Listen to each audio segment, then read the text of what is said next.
whether it be your regional manager or your property manager or your asset manager, they're having to log into multiple platforms and extract data and then build their Excel sheets.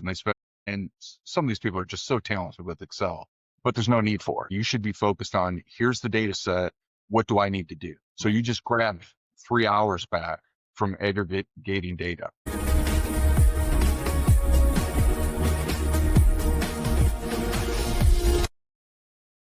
Welcome back to the AI Edge podcast, where we talk with founders, operators, and investors who use systems, data, and smart technology to drive real results in the real world. Today's guest has lived multifamily from the inside and now building tools that make operators' lives much easier. I'm joined by Rob Presbrey, co-founder and president of KPIs. KPIs, a business intelligence platform built specifically for multifamily industry. KPIs helps owners, groups, and multi-site property managers turn fundamental fragmented property data into real-time actionable insight, so teams can stop building reports and start making smarter decisions. Before KPIs, spent years as a regional manager or a regional portfolio manager and director of apartment operations, responsible for lease-ups, operations, team leadership, and bottom line results, of course, across portfolios.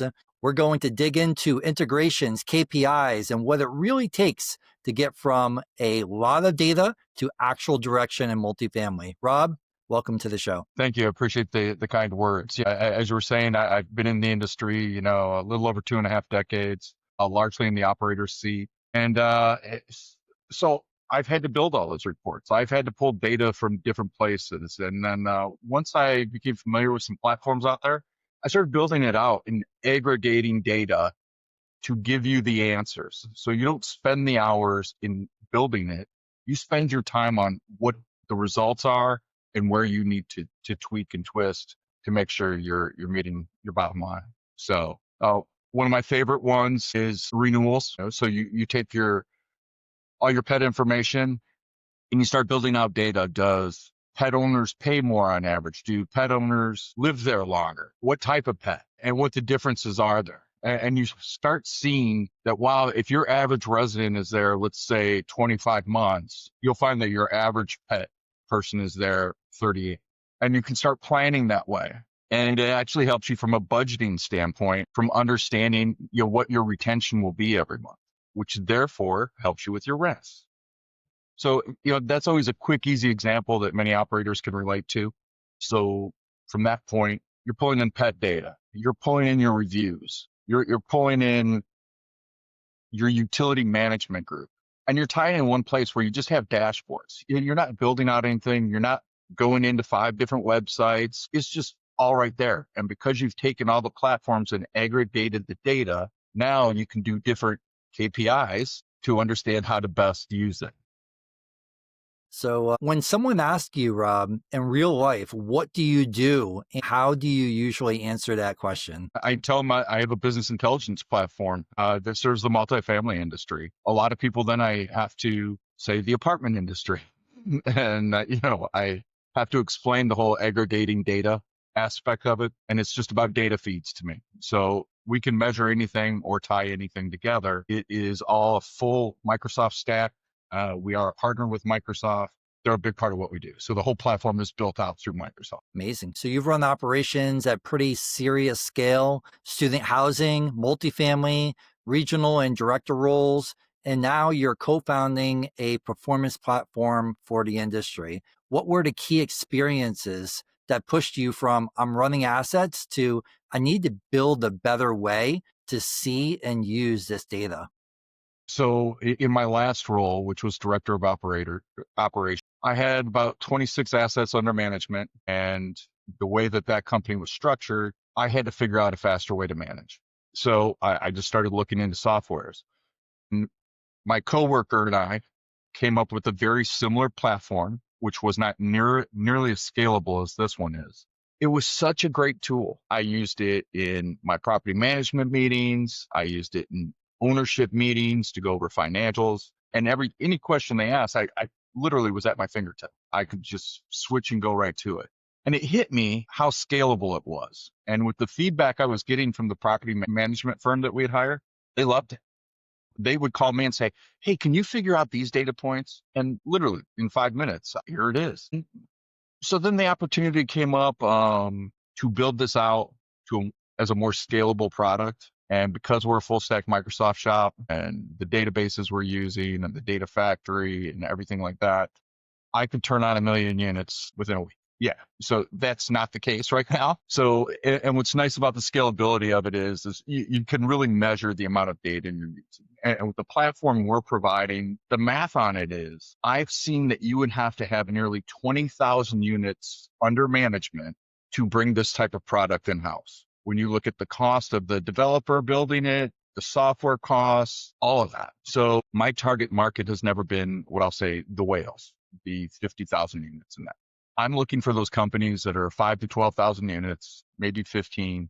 I'm a sweet spot for them because I can essentially give them an in-house data mining company at a very reasonable cost. And for what the annual cost is, they couldn't bring on a full-time employee to do this in-house. So my team is scattered. I have people in Pittsburgh, Florida, Bogota, Colombia, and Ecuador. My guy down in Colombia is just incredible with databases. Amazing. He worked directly for Microsoft for 10 years. Yeah, he was a great catch for me. So, and it's been great for our partners too. Incredible. So you framed one of the key topics for today as an importance integration between platforms so you can focus on KPIs instead of just building data. If we strip the buzzwords away, what's broken about the way most operators and owners deal with the data today? That's a great question. And I would say one of the things that's really tough is whether it be your regional manager or your property manager or your asset manager, they're having to log into multiple platforms and extract data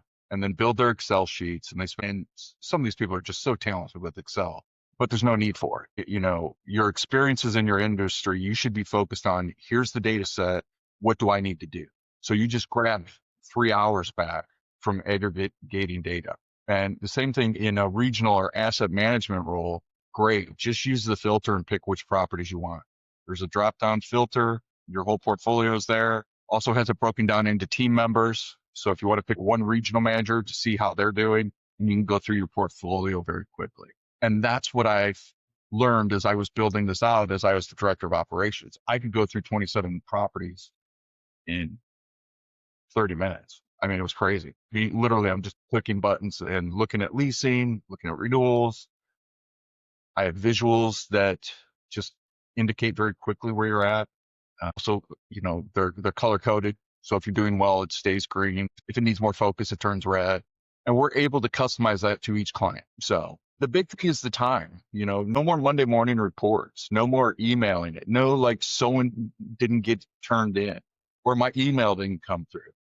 There's no housing that data in your email and going back because you literally just change your calendar on KPIs and you have the information. From an operator's lens, where did you feel the most friction when it was pulling from PMS or maintenance, leasing, spreadsheets, or all the above? Well, so it is pulling all that information and whatever other data.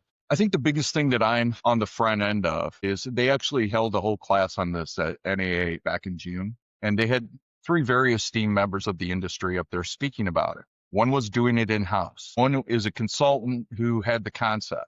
The other one was a property management person. And it was funny because they sat up there doing a 1-hour commercial for me. They didn't even know it because there was that gap in the marketplace where people are trying to figure this out and they're trying to do it in-house and they're spending money and they don't realize the time it takes to develop. So my biggest thing is truly just getting my voice out there to share the product because I know there's a need. So when you invited me on, really grateful because this gives me a place to share more about it. 100%. Absolutely. How much time do you think that teams are losing right now just stitching data together versus actually acting on it? Well, as simply as your Monday morning report, I've seen managers take an hour, sometimes 2 hours, depending on, even though they all hold the property manager title, there's just different skill sets throughout the industry in that seat. So it's just not there now. You don't have to do the report. So I'd say 2 hours there. I say your asset manager is saving, I would venture to say 5 to 6 hours a week because the way the filter system is set up, they can go through their property so quickly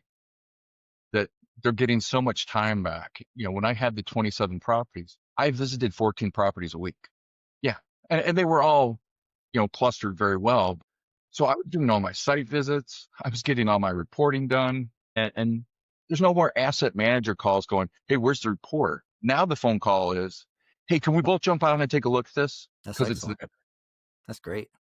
yeah, it's super exciting.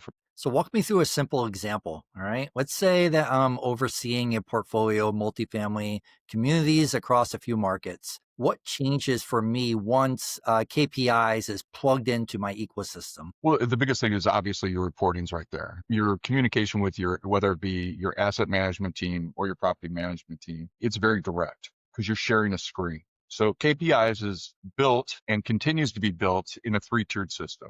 So there's the 10,000-foot view for your asset managers and regionals. Then there's, say, a 2,000-foot view for your regional manager. And then there's in the grass for your property man. And having the capability to drill down in each of those categories is truly part of the huge flexibility because your regional manager is probably going to keep it set at that 2,000 feet. Your property manager is only going to have access to their property. So they're always in the grass. Amazing. Yeah. So it's just a huge time save. Simple. Just look at the dashboard and you get all your info. Well, yeah, one of the examples is, so in my career, I say this with humor, that as you get really close to the end of the year and you're about to hit income, but you come up a little bit short. You go walk your building with a dog whistle and you mark down every apartment that has a dog. And then you just go back and look at KPIs and go, oh, no, they didn't have a dog. Let's charge them. And you sneak in that extra $300 to $500 per apartment that's been hiding their dog. And I say that in jest, but I've said that for years. You've been very intentional about talking not just about dashboards, but also about integrations and KPI design. From your perspective, what are the core systems that have to talk to each other for multifamily operators to really get a clear picture or performance? Well, so, I mean, we all know the large property management softwares that are out there, and they're all very incredible products. I think highly of what I'll call the big three. The challenge that they run into is even though they have a level of integration with different platforms, they're not truly aggregating the data. So yes, there's a connection so they can pull and push data, but truly marrying that together and being able to go through it and see, because I'm a Midwest guy, I'm a huge lease expiration person. And just managing lease expirations for the last portfolio I had, we increased income by 3.5%. And granted, that took 18 months to get right, but it made that big a difference just in that segment. And we were able to slice like where the rent growth was because I had all the data. Incredible, Rob. So what are some of the non-negotiable KPIs you think every owner operator should be watching on a weekly basis? Well, I would say our industry largely all looks at the same thing. It's how did they want to look at it? It's truly the question. I've always been an 8-week out guy. I want to see where we're going to be in 8 weeks because I've always said I can't change today, but I can surely change where we're going to be. And I think the industry is largely that way. And watching the reports, I still think for some reason work orders are still a talking point and not truly given the focus it is. There's a whole one that layer your work orders into your retention program and see, my gosh, anyone with more than 4 work orders only had a 20% chance of renewing. How are we doing on our work orders? Now you can actually measure that. And it means something. Amazing. So tying those types of things together are important. At least to me, it gives you a different lens, a different perspective. And it also helps your maintenance team understand truly the impact they have. I've heard this many times. Leasing gets them, maintenance keeps them. And by looking at those type of metrics, you can really prove that out. Rob, where do you see people overcomplicating KPIs? And where do you see people oversimplifying them? It's a great question, but it's so broad because it's from group to group. Of course. Some people just become fixated in one area and, they can't see the forest past the tree. So that one's a difficult one for me to answer. It's a good question, but it's literally group to group. Yeah, of course. Yeah. No, I totally understand. I totally agree. Can you share a couple of real world examples where having integrated real-time visibility changed an outcome? Well, absolutely. I mean, again, from a retention standpoint and being able to measure the rents that you've been achieving, and this is to your AI component of it. That AI is not live on my site yet, simply because we're continuing to test it.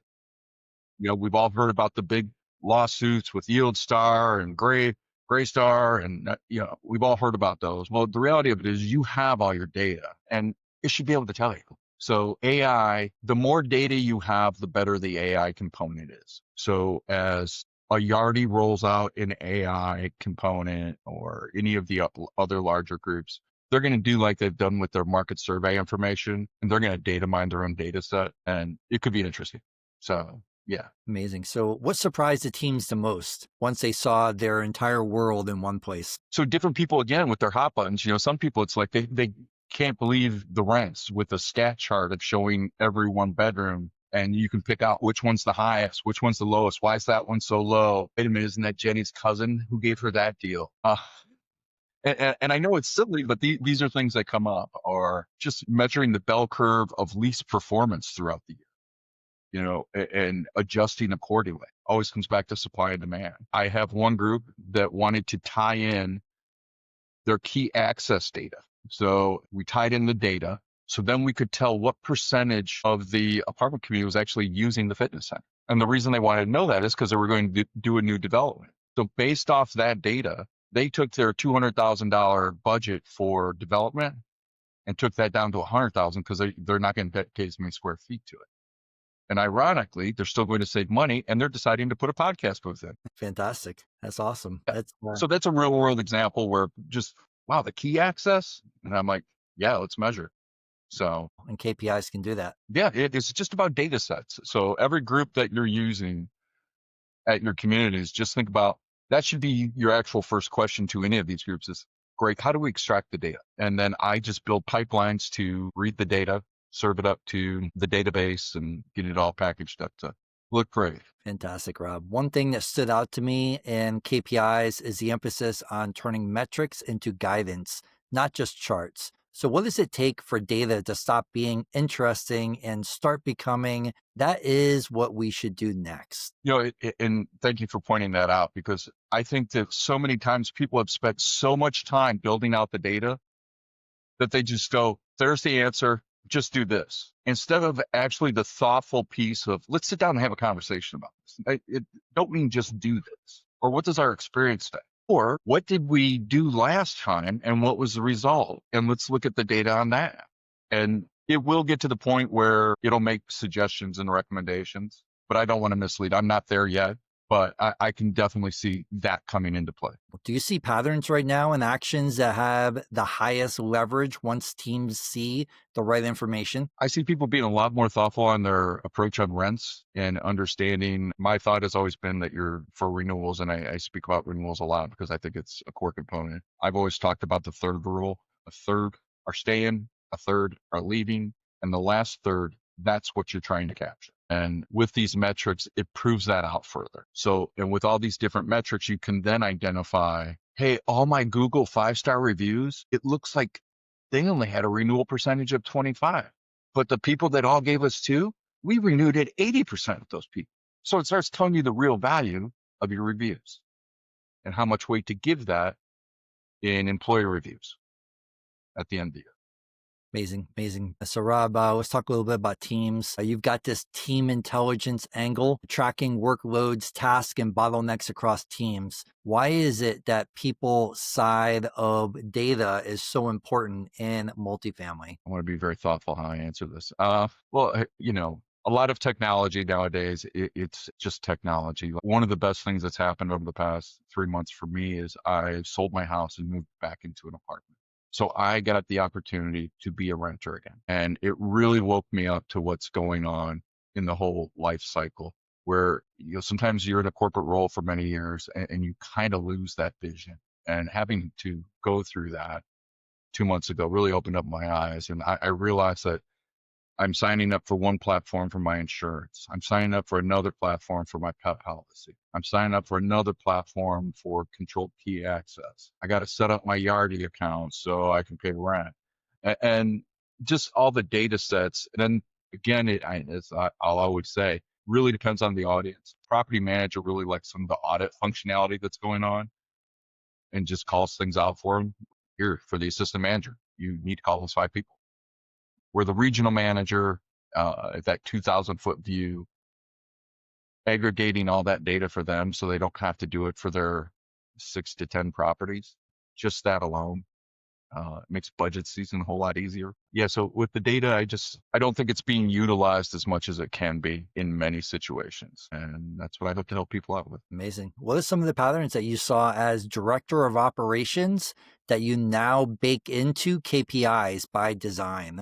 Well, it was rents compared to work orders. Rents are retention versus views, and being able to identify which side of the building's the weakest by views. It all became very obvious. Those were things people always think about or generally say, or, this apartment overlooks the garbage. Yes. And for the past 10 years, someone has moved out every year. So what are we doing here? What's the value? Because I also have to put that rent down $75 more a month to even get someone to take the garbage in it. It starts making those things very obvious and where to focus. So yeah, items like that, big advocate for those questions that sincerely, one of the great things here is at no point am I the smartest person. So I love all these intelligent people I meet throughout the industry. And as we start bringing people on the platform, they're going to say, hey, can I see this? Yeah, that's great. And I'm going to be like, that's a great one. Yeah. I'm not going to charge you to build that out, but it's going to get plugged in across the industry. Now, I've already had this come up once, and a That's client great. says, I don't want you to use it across your platform for all your clients. I said, well, then I have to charge you to build it out. And I said, here's how we'll do it. You're going to get billed for the first year. And at the end of the first year, if you want to renew with me, great.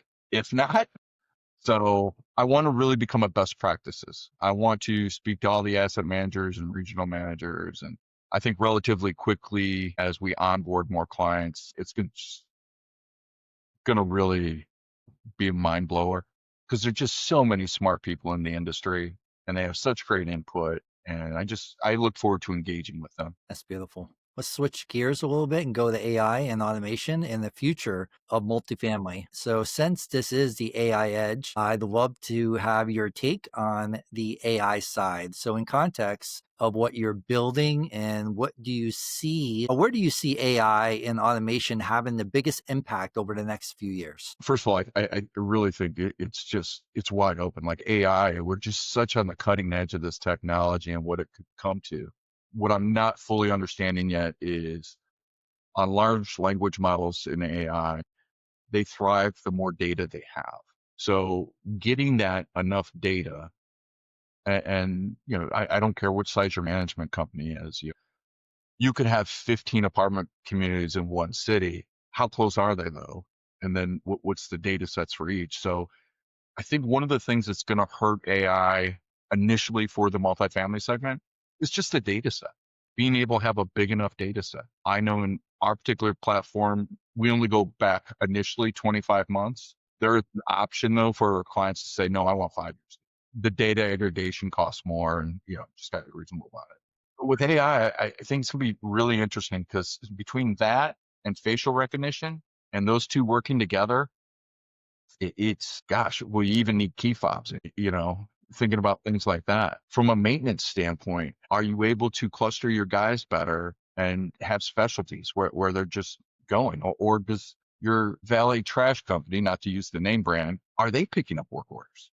Any work order that's below this level, we're just going to hand it off to them and we can get up to this many hours with them. So also with the AI on the leasing part, having gone through this 2 months ago, there's self-guided tours. Follow me on LinkedIn, you can see that I was not a fan of self-guided tours. I still believe in shaking someone's hand and showing them the apartment and overcoming objections and creating that personal vibe. I think there'll always be a space for that. But I think AI really tests our boundaries there. Because with that type of approach, it allows those properties that are 250 units and they can't really afford to bring in another person. We need coverage. So they start using these AI tools. And I think it gives you more access. Yet to see how the results are. I've seen some of the front-end leasing tools that I've experienced, Lease AI in particular. Again, tons of data, great data. Still working it out, in my opinion, where the teams are able to digest all that data. Because even though they took 100 phone calls, now Lease AI may only tell you, hey, call these 5 people back. It's really interesting where that's going. I'm a fan of theirs, but it's just interesting watching that technology grow. Amazing. How do you balance the promise of AI with reality that operators still need simple, understandable direction, not just a black box? Correct. It's the human factor is bigger. I had a client ask me, because between AI and then how I'm aggregating data, I said, I think it'd be reasonable from a regional manager to go from 6 to 8 properties to 9 to 12 properties because the reporting's been so streamlined. Now you factor AI into that, and with most property management firms working on now, I'll call it that 12 to 18% margin. Now, if you have a regional that's overseeing 3 more properties, how much more profitable does that make you?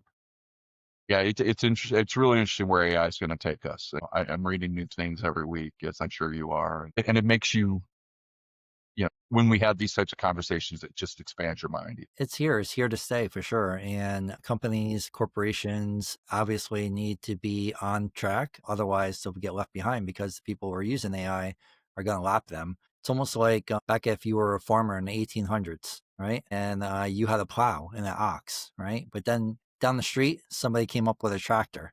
You're going to get left behind with the guy with the tractor, right? So we're in the same situation right now with AI where you need to implement it. You need to use it.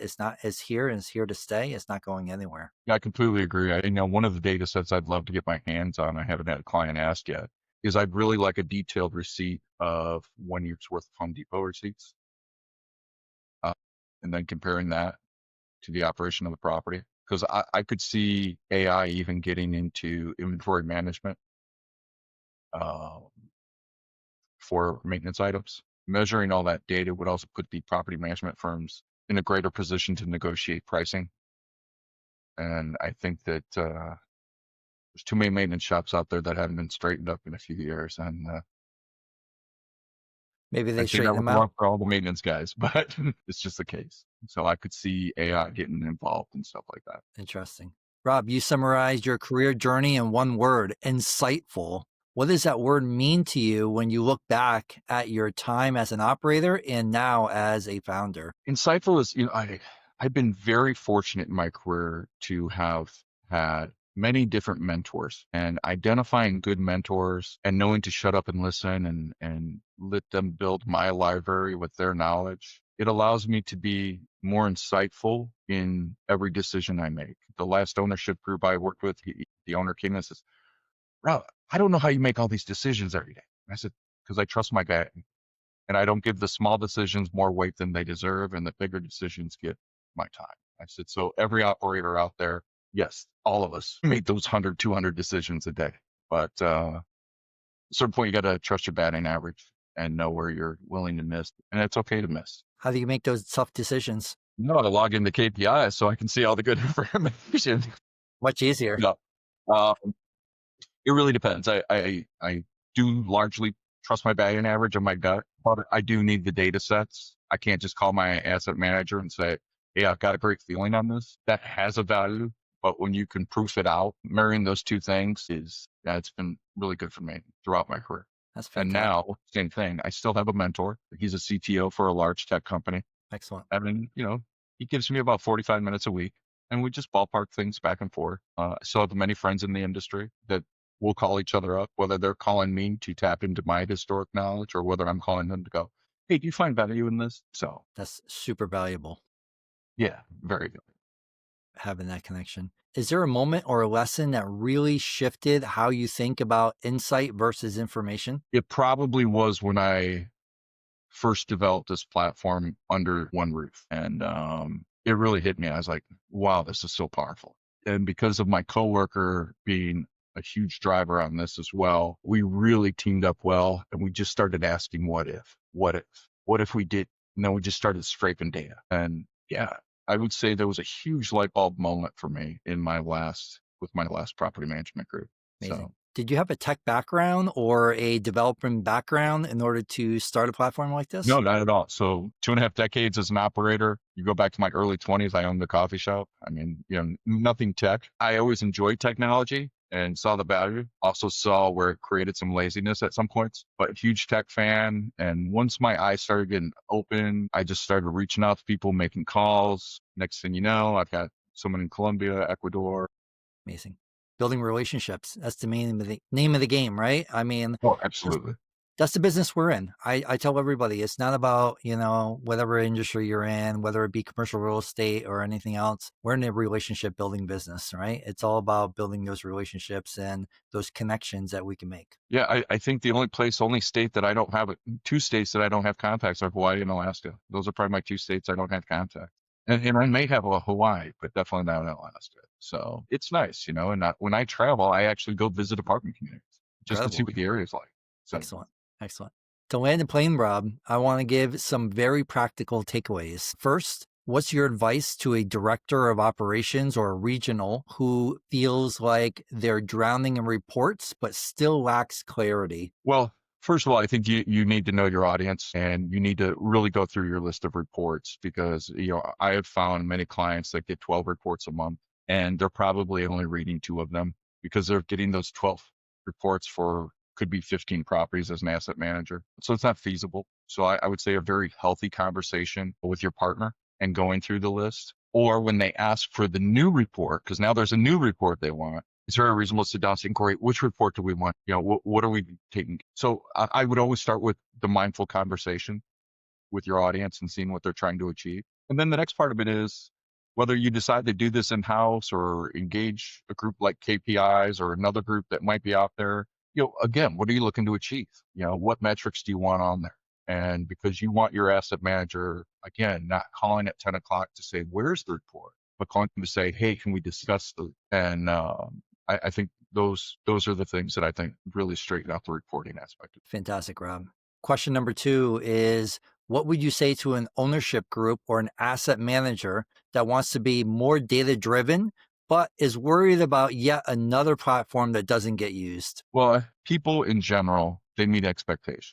So if you start having your weekly meeting or your monthly meeting with your asset manager, you're all logging into that platform. We want to report, it's in this platform.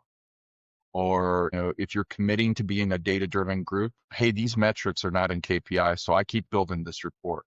Has anyone told KPIs that you want that metrics in there? And you add it in. Bring focus. Again, don't think of it as you have 6 platforms. Think of it as I have one platform that takes care of my reporting for 6 platforms.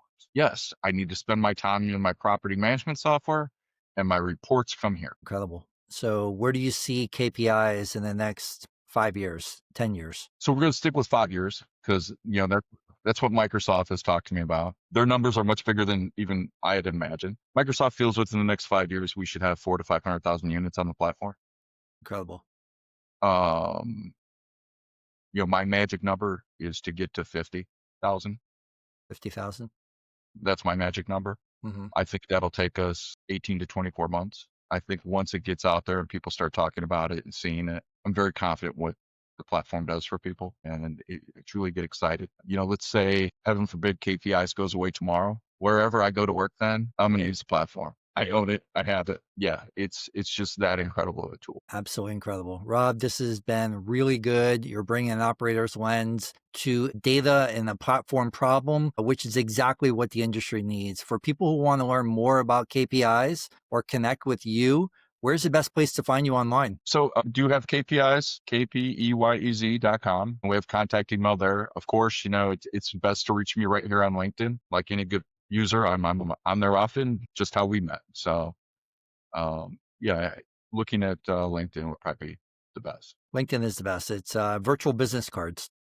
It really is. And it's so funny because I haven't been a business card guy in probably over 10 years. It hurt me to even buy them. Now, if you ever attend a conference or a networking event, everything is done on your phone now. It's all like virtual, right? Where you just Yeah, it's so I did go out to NAA. It did not have a booth. I'm just not there yet. Been over at FAA already. They just had their big event. And then I'm participating in the Apartment Association of Greater Orlando. A really good group. I will tell you, based on their social media and their activity, it's one of the reasons I chose to move where I am is because of their apartment association. amazing. Amazing. Yeah, I think I have a Blink. So you just basically scan a QR code and you have all my contact information. It's kind of fun Nice. during networking events. But that's fantastic. So we will drop all those links in the show notes. Rob, it's been a pleasure. And this has been the AI Edge podcast. If you got value from this episode, share it with someone that you know that's an operator, an asset manager, or an ownership team who cares about turning data into real direction. We'll see you on the next episode. Thank you, Rob, for that. Thank you.